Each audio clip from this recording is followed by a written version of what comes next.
بسم اللہ الرحمن الرحیم۔ السلام علیکم۔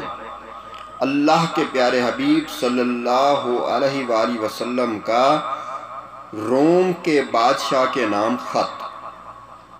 اللہ کے پیارے حبیب صلی اللہ علیہ وسلم نے اسلام کی اشاعت کے لیے، اسلام کی قبولیت کے لیے روم کے بادشاہ کو خط لکھا کہ وہ اسلام کو قبول کر لے۔ روم کا قیصر ہرقل تھا۔ اس نے پہلے تو نبی کریم صلی اللہ علیہ وآلہ وسلم کے حالات معلوم کیے، پھر اپنے درباریوں سے کہا کہ مسلمان ہو جانا چاہیے۔ پھر جب اس نے دیکھا کہ سردار لوگ نہیں مانتے اور سارا دربار بگڑ جانے کو تیار ہے تو ڈر گیا کہ کہیں میری کرسی ہی نہ چلی جائے، اس لیے مسلمان نہ ہوا۔ قیصر نے نبی کریم صلی اللہ علیہ وآلہ وسلم کے اس طرح حالات دریافت کیے تھے، حکم دیا کہ جو کوئی شخص مکہ سے آیا ہو شام میں ملے، اسے میرے دربار میں حاضر کیا جائے۔ تلاش کرنے والوں نے حضرت ابو سفیان اموی کو اس کے دربار میں لے آئے۔ اس کے ساتھ کچھ اور بھی آدمی تھے۔ یہ نبی کریم صلی اللہ علیہ وآلہ وسلم سے کئی لڑائیاں بھی لڑ چکا تھا، اور ان دنوں میں بھی وہ نبی کریم صلی اللہ علیہ وآلہ وسلم کا سخت دشمن تھا۔ ابو سفیان کا بیان ہے کہ اسے شہر ایلیا میں لے گئے۔ دربار سرداروں سے بھرا ہوا تھا اور ہرقل تاج پہنے بیٹھا تھا۔ ہرقل نے اپنے ترجمان سے کہا کہ پوچھو کہ تم میں سے کون شخص حضرت محمد صلی اللہ علیہ وآلہ وسلم کا سب سے زیادہ قریب ہے، جو اپنے آپ کو نبی سمجھتا ہے۔ ابو سفیان نے کہا کہ میں قریبی ہوں۔ قیصر نے پوچھا تم اس کے کیا لگتے ہو؟ ابو سفیان نے کہا وہ میرا چچیرا بھائی ہے، یہ اس لیے کہ قافلہ میں میرے سوا اور کوئی عبد مناف کی نسل سے نہ تھا۔ قیصر اسے آگے لاؤ اور اس کے ساتھیوں کو اس کے مونڈے کے برابر کھڑا کر دو، یعنی اگر 5 آدمی تھے تو 4 کا منہ ہرقل کی طرف اور ابو سفیان کا منہ اس کے مخالف دوسری طرف کر دیا۔ ساتھیوں سمجھا دو کہ اگر یہ جھوٹ بولے تو آپ بتلا دیں۔ ابو سفیان کہتا ہے کہ مجھے شرم آئی کہ میرے ساتھی مجھے جھٹلائیں گے نہیں تو میں بہت باتیں بناتا۔ آج ہمیں بھی دیکھنا چاہیے کہ ہم جہاں کھڑے ہوتے ہیں وہیں سب سے زیادہ جھوٹ بولتے ہیں، اور اپنے آس پاس کے لوگوں سے ذرا بھی شرم نہیں کرتے کہ یہ میرے بارے میں کیا کہیں گے، بلکہ ہم ان میں اور بھی زیادہ بڑھ چڑھ کر جھوٹ بولتے ہیں۔ اس وقت کے کافر جو مشرک تھے وہ بھی اپنے ساتھیوں سے شرم کرتے تھے کہ کہیں یہ مجھے تانا نہ دیں کہ آپ تو جھوٹے ہیں۔ قیصر نے اس سے پوچھا کہ اس نبی صلی اللہ علیہ وسلم کا نسب کیا ہے؟ تو ابو سفیان نے کہا کہ وہ عالی نسب ہے۔ پھر قیصر نے پوچھا کسی اور نے بھی پہلے ایسا دعویٰ کیا ہے؟ ابو سفیان نے جواب دیا کہ نہیں۔ پھر قیصر نے پوچھا کہ اس شخص کو کبھی جھوٹ بولنے کی تہمت بھی دی گئی ہے؟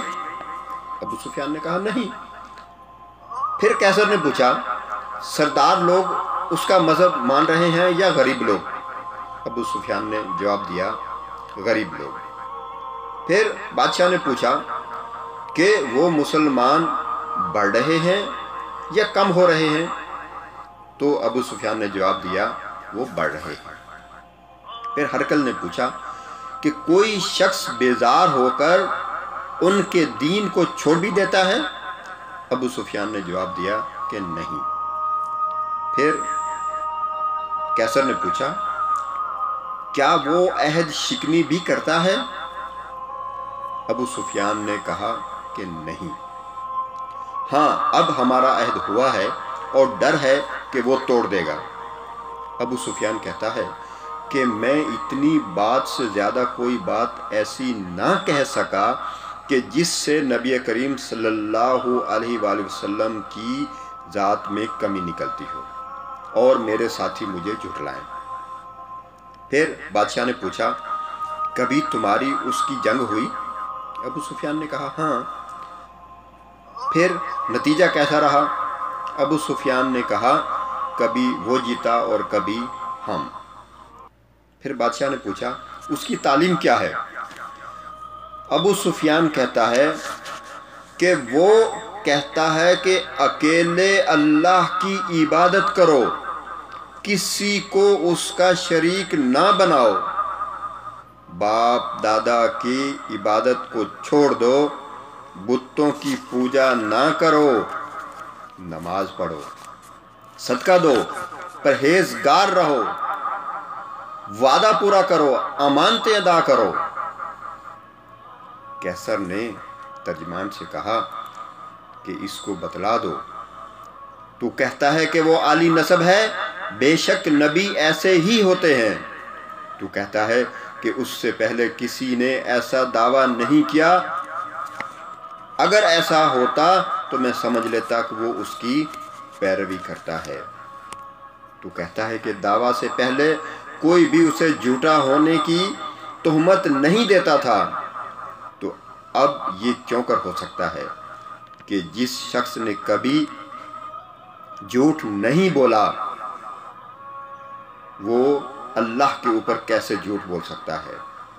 تو کہتا ہے کہ اس کے باپ دادا میں سے کوئی بادشاہ نہ تھا، اگر ایسا ہوتا تو میں سمجھتا کہ اس بہانے سے باپ دادا کا ملک چاہتا ہے۔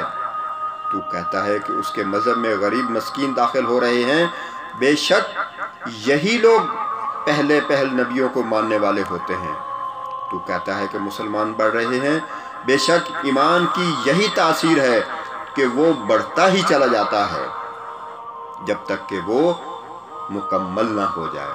تو کہتا ہے کہ اس کے دین سے کوئی بیزار نہیں ہوتا، بے شک ایمان کی یہی حالت ہے، جب دل کے اندر جا پہنچتا ہے تو پھر دل سے جدا نہیں ہوتا۔ تو کہتا ہے کہ وہ کبھی عہد نہیں توڑتا، بے شک نبی ایسے ہی ہوا کرتے ہیں۔ تو کہتا ہے کہ ہم میں جنگیں ہوئی ہیں، ایک دفعہ وہ جیتا، ایک دفعہ ہم جیتے۔ ہاں نبیوں کی آزمائش ہوتی ہے، مگر آخری نبی کی فتح اسی کی ہوتی ہے۔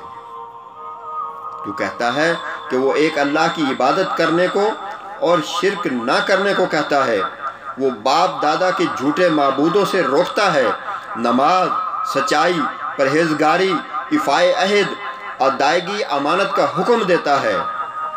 سن لو، بے شک نبی کی دعوت یہی ہوا کرتی ہے۔ پھر کیسر نے کہا میں جانتا تھا کہ ایک نبی کا ظہور ہونے والا ہے، مگر یہ گمان نہ تھا کہ وہ ملک عرب میں ہوگا۔ دیکھو اگر تیرے جواب سچے ہیں تو وہ اس جگہ کا بھی مالک بن جائے گا جہاں میں آج بیٹھا ہوں۔ کاش میں اس تک پہنچ سکتا، کاش میں اس کے پاؤں دھویا کرتا۔ یہ تھی اللہ کے پیارے حبیب صلی اللہ علیہ وسلم کے خط کی تاثیر، جو انہوں نے مختلف بادشاہوں کے نام لکھے، اور ان میں سے ایک روم کا بادشاہ ہرکولس بھی تھا جس کے نام خط لکھا۔ تو اس نے اس کے بعد یہ تحقیق کی اور وہ اس نتیجے پہ پہنچا کہ اللہ کے پیارے حبیب صلی اللہ علیہ وآلہ وسلم ہی سچے اور آخری نبی ہیں۔ السلام علیکم ورحمۃ اللہ وبرکاتہ۔